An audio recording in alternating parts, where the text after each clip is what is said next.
Pamela, I'm here. are you live with me? Oh, hold on. Am I what? We are live together. Can you hear me? Yes, I can.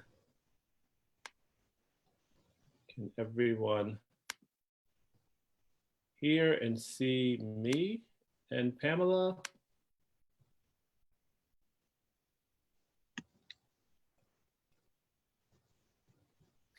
Hello, everyone.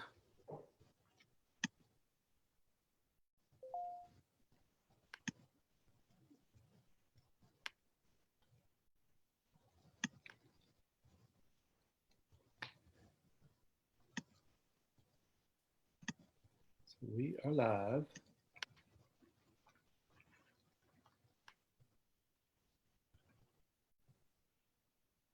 We are live. We are live. Can you see that search on my screen? Mm-mm. There's something that says search.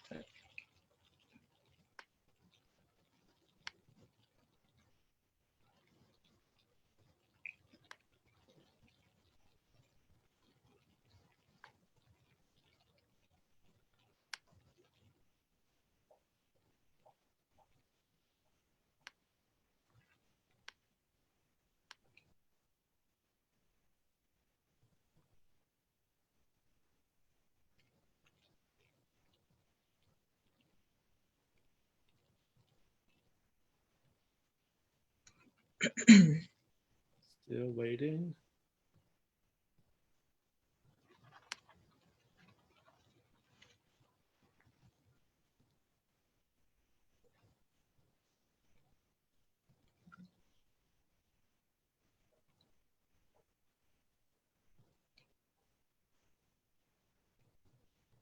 Hello, hello. Anyone there? Hello, friends. Hello, friends.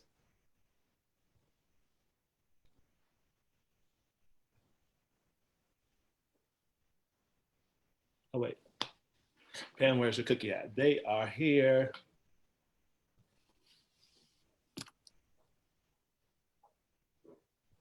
Everyone's responding, Pam. So Okay. Well, we you said something about a cookie. Yeah, where's your cookie hat at? Oh, oh, I should have had that. Oh, well. No cookie hats today, huh? No cookie hats today. Well, so we in? Everybody, we are excited to have you with us. Lana, we miss you too. Lana! Thanks for joining us. Thanks for signing on. This time together is meant to be one where we, Pam and I get to interact with each other, but even more so, you get to engage with us. So we say welcome to these virtual coffee conversations. In typical Donell fashion, what's up, fam? And you can say back, what's up, Donell? What's up, Donell? Yeah, I am excited that you are joining us. I hope that you interact with us. So as Pam and I are engaging in conversation, use that chat box as an opportunity to ask questions, to engage, to help us rewind if there was something that you want to hear again or clarify. I am a preacher's kid, and Pam grew up in the church too, so we want you to talk back to us. That will keep us going. Those yeses and amens, hallelujah. Would be awesome too. So join in with us. If you find that this is helpful, come back again next week, every Thursday, 10 a.m. here live on Facebook. We are going to continue perfecting this and to continue making this time just better and more ready to be a respite for you. There's so much happening in this world right now. And I feel like so much vying for your attention, especially as we go virtual, as we are social distancing and sheltering in place, that we need space and time where we can just gather and be forward with one another. And so I want this to be that for you guys. And if you need us outside of the live times, please reach out to the Lupton Center and FCS. We are with and for you. We are even thinking about what it means for us to do what we do so that we remain mission focused and vision as well, but that we remain readily available to just walk alongside and partner with you. You get through this together. And so we want you to know that. If you would help me welcome again, my friend Pamela Stringfield. It's in the building. Yes. Hey, everybody. Look at y'all. I just know that y'all are quarantine cute today. I just feel it in my soul.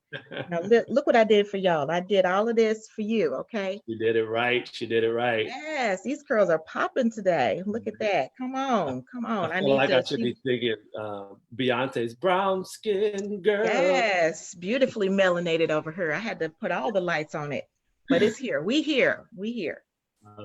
Good morning. So Pam, as I thought about the people that I would love to talk to and just gather and have our people hear from, you without doubt were on that short list, obviously short in that this is our second one and you're here. More importantly, just because of what you in your sheer person personify. What's up, Leonette? It's good to have you. So I thought that what would be really helpful is that we could spend some time, you and I, brother to sister, just talking about what it means to be a neighbor, what it means to live that out just in general, but specifically during a moment like we're in right now. Globally, right?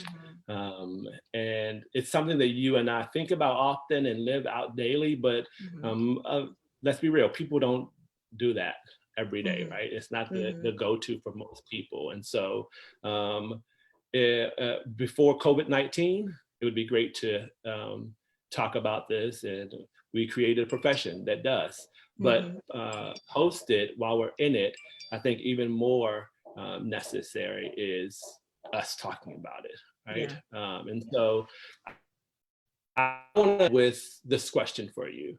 What has neighborhood or place meant to you over the years? What does it mean to you now? Not just as the neighborhood engagement staff for FCS, and not just as the rock star mom and wife and lady of Peoplestown, your neighborhood. But what does it mean? What does neighborhood and place mean for you? Well, a couple things come to mind. I'm probably going to tell a lot of stories in this time, but yes. But two images come to mind. So when we first moved into this community, we just live in a day and age now where people like to drive home from work and they pull up in their driveway, they get their mail real quick, and then they drive around to the back and go in their house, and that's it. And you might see your neighbor through like the little slats in their blinds, but you really don't interface with neighbors. People have moved from being neighbors to residents. Now, when I was growing up, it was totally different. I have literally spent Saturday mornings. I remember going with an empty bowl from my house to my friend's house to watch Saturday morning cartoons. And the door was open. You can come on in, have a seat, sit down. Mom and Dad would put some cereal in your bowl and you watch it with the kids. And we just grew up in a time where like doors were open. If I got in trouble down the street, I was going to get my behind whooped all the way home before my mama even touched me. And it wasn't like people beating you or treating you bad, but that was saying like, you belong here, you belong to us, and us don't act like that. We will be better. We do better. We expect more. And so it was just more of this kind of communal ownership of you're mine and I'm going to invest in you. You may not carry my last name, but you my people's. And so I grew up with that kind of ethos over me. And our culture has shifted to just very individualistic, like, no, you go do your stuff. Don't touch my kids. Why are you in my house? Why are you in my refrigerator? Right. You know, people just want to be separate. Oh, bless her heart. Look at her kids are acting a fool. Her kids acting a fool. You better get a Right. switch or a timeout corner, whatever you're gonna do. But we help each other raise our Right. Right. families. And we have parted with that. Brown folks, cream folks, everybody in between folks. Well, not everybody, but it's just not a part of our human fabric anymore. And so what is meant for me when Ryan and I got married and we moved to Peoplestown, we were just set on, we don't want to become those very like eager, we didn't have kids at the time, these very eager people who just want to get a good job and get a nice house and just kind of make our little thing. But we really wanted our lives to be bigger than our lives. And we were both impacted by that, the experience of having that communal connection and connectivity. And so we wanted to just kind of be that and embody that and embrace that. And so we moved into this community here in Peoplestown with that same model of like, how do we leverage our lives to just be good neighbors, to be open and available, to have doors open, to not just drive up in our driveway and in the back and be done with it, but to linger with people. So for us, it's just been, we know what we have come from and the beauty of that. And we want to perpetuate that. We want to retell that story through our very lives. Yeah, that's so good. The idea of lingering, right? And that lingering has this, it makes this indelible print on your lives, right? And it shapes who you are, who you will be, and even more beautiful, what you described is what other people will receive when they encounter you, right? So this idea of place and neighborhood that you carry with you, right? It's tangible. It's grounded and rooted in a geographic location, but then it also inhabits you, and it becomes something that you can't see, you can't feel, but you can't necessarily see it, like grab it, right? But when I'm experiencing Pam, when I'm encountering Pam and her husband and her family, I'm also getting to experience what place the neighborhood has been to you, right?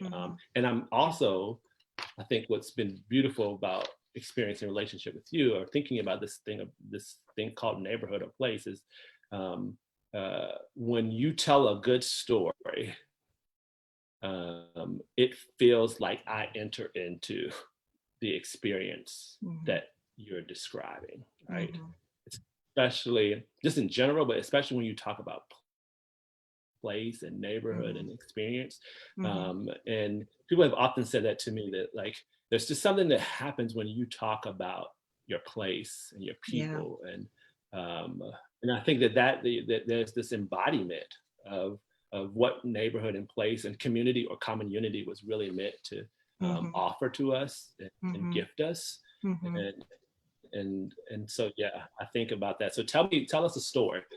Well, I have lots of, like I said, I have lots of stories, but to go back to that, the language of lingering, what really kind of embedded this, I guess the word is ethos. I'm gonna go with that word all day today. What really just embedded the idea of neighboring, of coming alongside, of lingering, happened when some college kids and some post-college kids, I grew up in Tennessee, shout out to Chattanooga, and I grew up in what they called a hood at the time, come from them streets. And our neighborhood at the time was not a place you would go for the arts or for fine dining, or to watch a movie or to, just have a getaway. It just was not the place you wanted to hang out. You were not going to linger there if you didn't need to. So what was really impactful for me was these college kids or just post-college kids started coming down to my neighborhood, and they didn't call it the hood, they called it a neighborhood. And they hung out with us, and they came across the street and sat on the Mm. porch and had sweet tea with my mom and them. And they played games in the street, and they laughed with us, and they shared stories, and they listened to stories, and they asked weird questions like, how's your day? And what's your story? And what things do you like? Just kind of normal stuff. Well, I think it's normal now, but growing up, I was like, these people are weird. But they were brown people and cream people, and again, all the shades in between, but they came and they hung out. They didn't come to fix me. They didn't come to just take a Bible and hit me with it. It wasn't anything weird. They were just being neighborly. They were being relational. They were just being human. And these people who did not live there and probably should not have been there were there, and they were there consistently. They even moved their nonprofit into my community, where I literally got to see them every single day. And so I got to witness, and not just like in theory from a book, but literally skin to skin, life to life. I got to see them, as I've heard, being a living epistle, being something I can look at their life and read, go and say, oh my gosh, you guys are normal and human, and I can connect with you. And you white, but I can see myself in you. And to have Korean people for the first time see beauty in me and call that out, and see things in me and call that forward, and show me something that was beyond what I could see. And so there's just this, so I get this whole idea of lingering, of being a great neighbor, of being an intentional neighbor, because that's what I experienced as a very, very young child, of people saying, I'm going to intentionally give my life away, not to those who can give me a lot of stuff, but to every person. And because they did, I now get to, and I'm compelled to. I love it. I love it. Do we have a tech issue? We had a little bit of a tech issue, but we okay. So we I held hope it y'all down, heard I some think. of that. I hope y'all did. And I'm sorry, this is not coffee. This is supposed to be a coffee time. I ain't got no coffee with me. I Where my coffee ran cup at? in and I ran in and left my coffee cup. Yeah, I did the same, but trying to get this lighting together.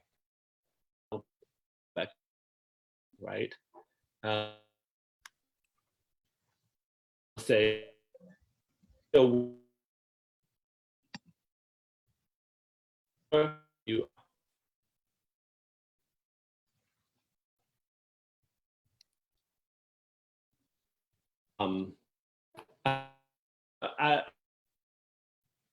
I love like to share that and really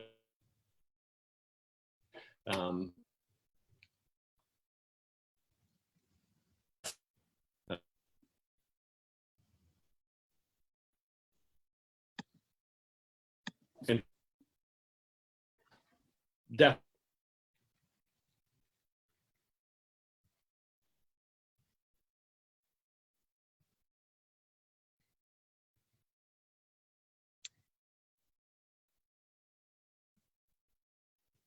I'm here. You're there? I'm still here. Sweet. We're still here, Facebook. Don't give up on us. Keep coming, keep with us. We are not going to keep trying to hold on to this thing. I'm sorry, say you had a sentence and I missed most of that. Are you there? I'm here. Can you hear me? I can.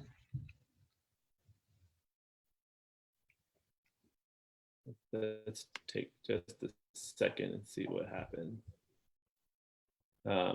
Making sure that it is back on. Y'all. Awesome. I'm not touching anything, so we hopefully won't have an issue on my side. Okay. Lana just gave a little bit of a shout out saying she can't really hear me now, so I'm gonna wait one more second to see if I'm back. Come on, holla back if you hear me now. Come on, come Holla on, back. come back, come back, come back. Come on, come back, come back.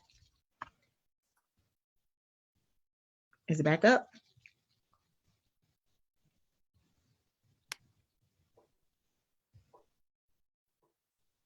So Pam, let me ask you this. Tell me about if there's been an impact from others that have come back and said, thank you for like what you did to us. It's kind of that mission trip thing where you went and then you realized that it blessed you more than it blessed others.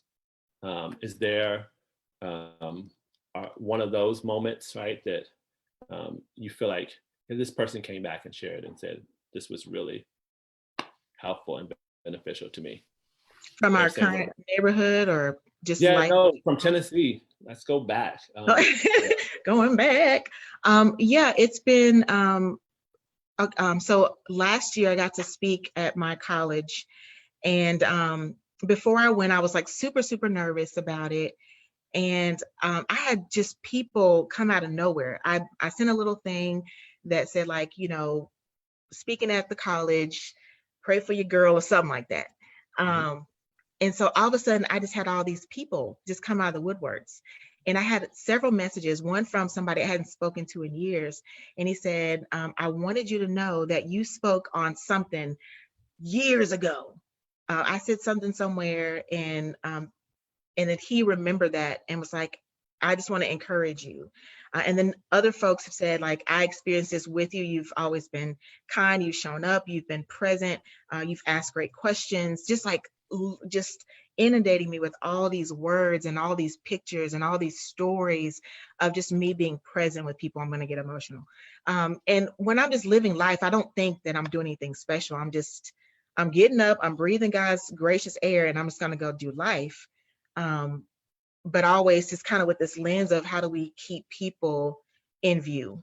I can be very task oriented, but it's like, how do we still love people and see people and bring people into what we're doing?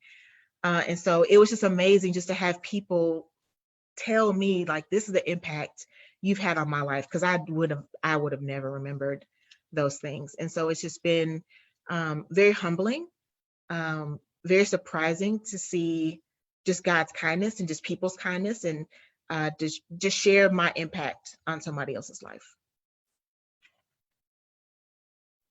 What about for your family, your kids? Have they been impactful?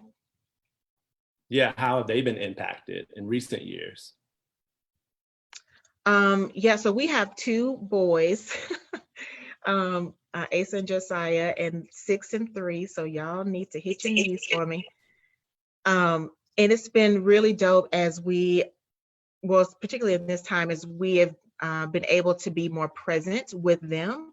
And then as we've been able to be more present with them, we're able to be more present with our neighbors, and they can see us doing this work. My children don't get to see me neighbor well in community when I'm, clocked in working. But when I'm at home, when we're putting bikes on, when he's got the bike, when they have their little bikes out, or when I'm in the yard gardening, neighbors walk by or need to borrow something or have an argument, and they see how we react and respond. It's just been really cool to just talk about, Ryan and I have been talking about these family values and how we really want to be with neighbor. Neighbor is literally written into our family values of, we want to be with people, we want to include people, we want to see them and serve them, but also look for opportunities to say, hey, you have something that I need that would be an asset to me. And so that gives them dignity, and it keeps the playing field even, versus like, I'm always a hero and always a help. It's real humbling to receive help. And so it's just been really, really dope in this season to watch. My 6-year-old said the other day, he was like, Mommy, we're changing. Our house is changing. Our neighborhood is changing. And I was like, you're 6. Come on. And you're seeing some stuff. But it's just been dope to hear from the mouth of babes, their perspective of just being able to be in proximity to people and to one another. So it's been dope to being able to not just, again, like rhetoric, say, Mom and Daddy values neighbor, you should be a good neighbor, but they get to see it now because we're working it from home versus having to go somewhere and do the thing and then come home and live a different life. Yeah, that's so good. So one thing that it shapes you and Ryan, another thing that it begins to shape your children, a whole other generation. Right? And it harkens back to what you were talking about at the beginning, right? Where we grew up in a place where community or common unity was shared amongst all, and people were with and for you. And so this is reinstituting, reweaving the fabric of place and neighborhood, right? That's pretty amazing to think about how we each with our own small individual families, right, can play a part in bringing back once again. So we could spend hours and hours, pontificating about how it was and what it used to be, and it's not like that anymore, right? Right. Or what you are describing is entering into the practical application and work of community, of neighboring, right? Bringing it back. Come on. So why do you think it is that neighboring, right, is fundamental to what we do in community development? I think we often say, well, let me say this. Sorry, I have another story. Shocker. When I was in seminary in grad school, one of my professors had us do this assignment, which has colored my life hands down. He had us, we were in a class, and he said, I want you to, I think I had a laptop at the time. I want you to close your laptops, and I want you to think of the most challenging people or person in your family or nearest to you who's had an impact on you. So it's not starting off on a happy note. So you're like, I got to think about somebody who is not always been for me, and been a place that I naturally want to run to with stories and whatever. So he said, I want you to think about that person, and I want you to see them, and I want you to I want you to talk about like the challenges that they presented to you, but I want you first, before you do any of that, I want you to write a letter saying what beautiful things they have brought to you. What are some things that you've seen in them that's been gold? How do you not like spin it, but how do you take a hard and see beauty in that hard? And so that's been so powerful for me. As I walked, I come from a lot of trauma and drama.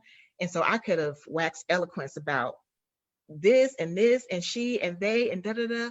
But his words arrested me of like, look for good. It's easy to find the negative, the hard, the bad, it should have been and it wasn't, versus saying, I see you, I value you, I honor you. And not just somebody who we think should be worth honoring, but somebody who ain't, again, been for you.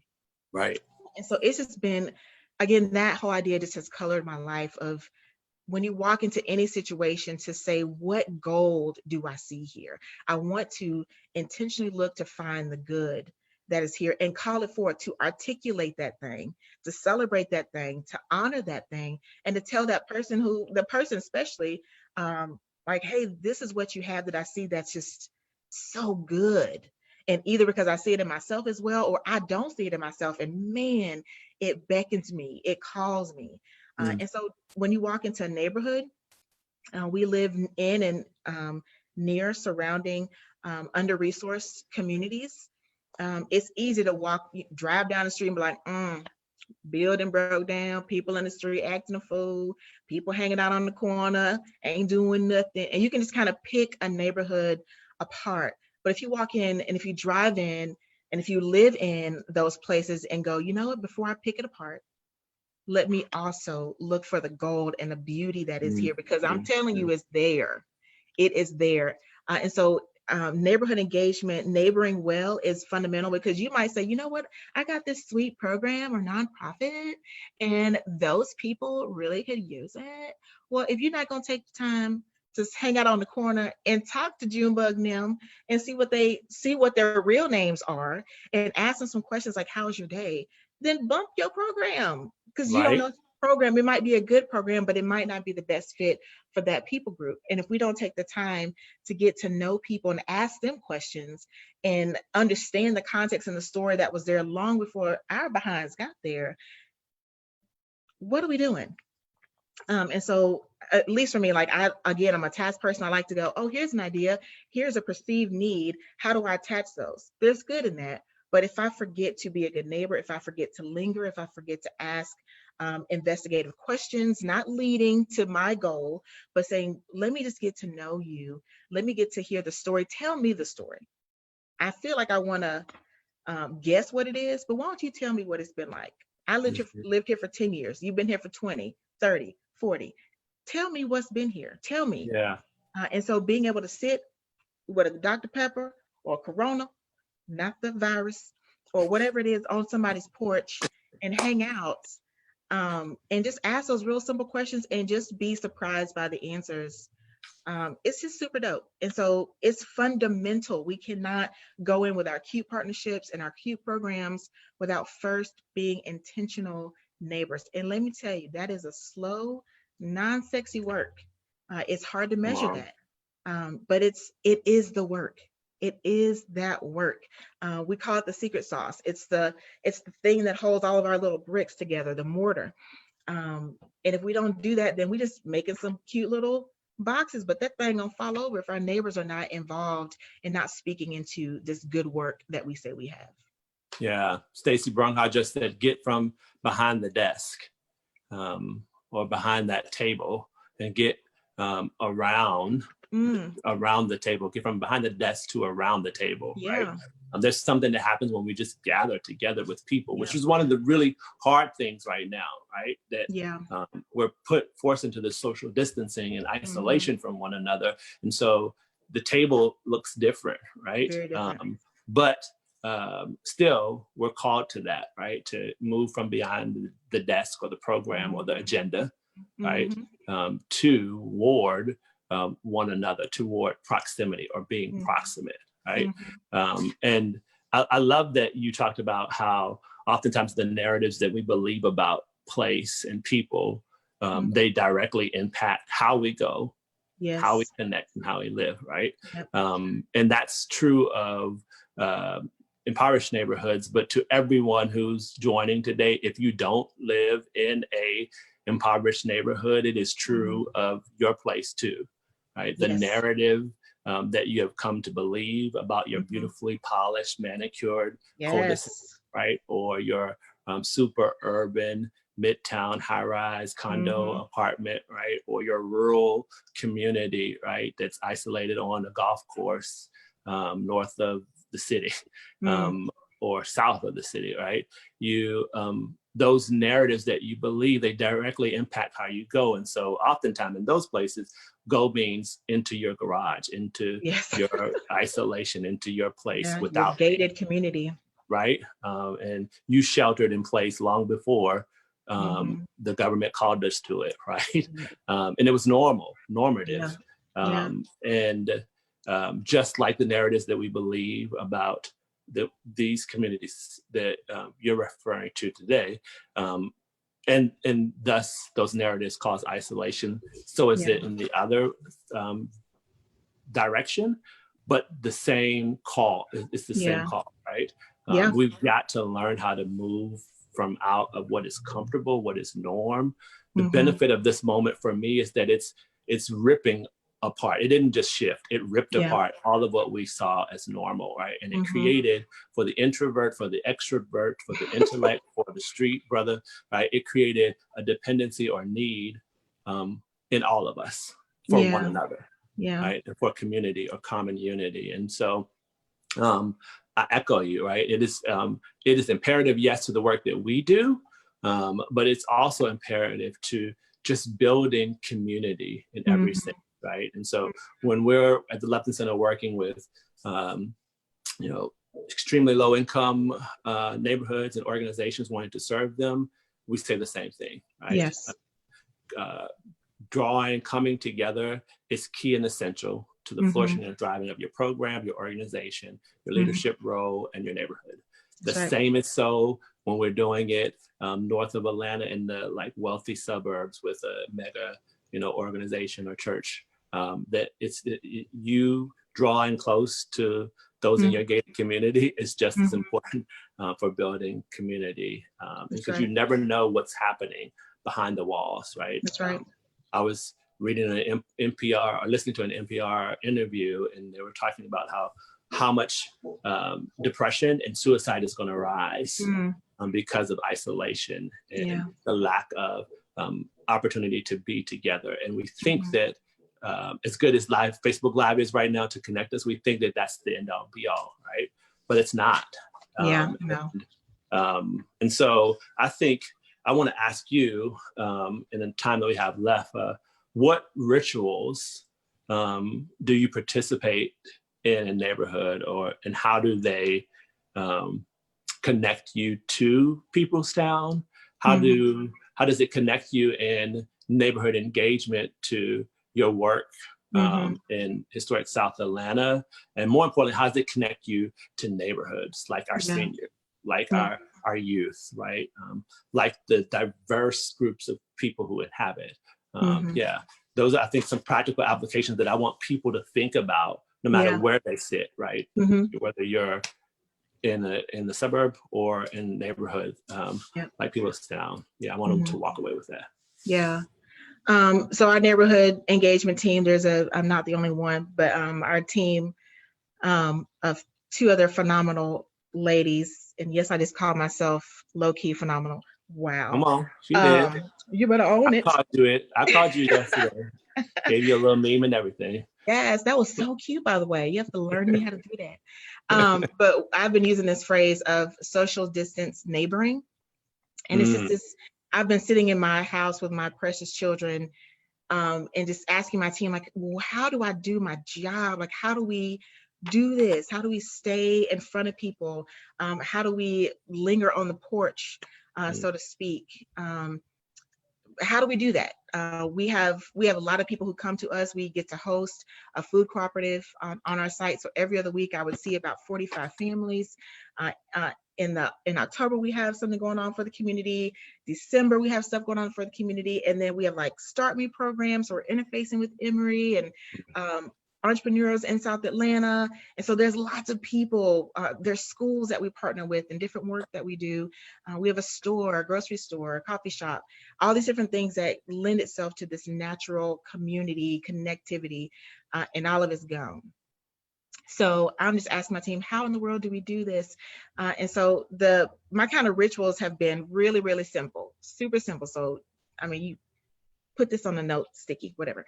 But it's been like, you get up every day. Well, I have like at least 45 phone calls. And I did say phone calls that I make to families that I know of, just to check in. Our president, Jim, has been saying to us the last couple of weeks, if somebody comes to mind, that's not accidental.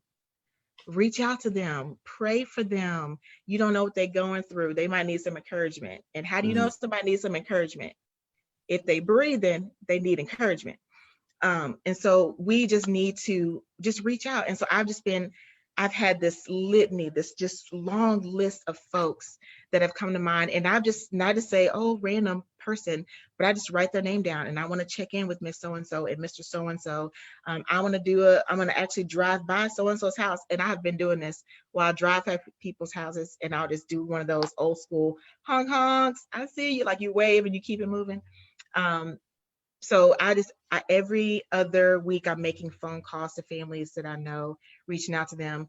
And then what our day ends up looking like is we spend a lot of time, we have homeschooling in the morning, crisis schooling, as we like to call it.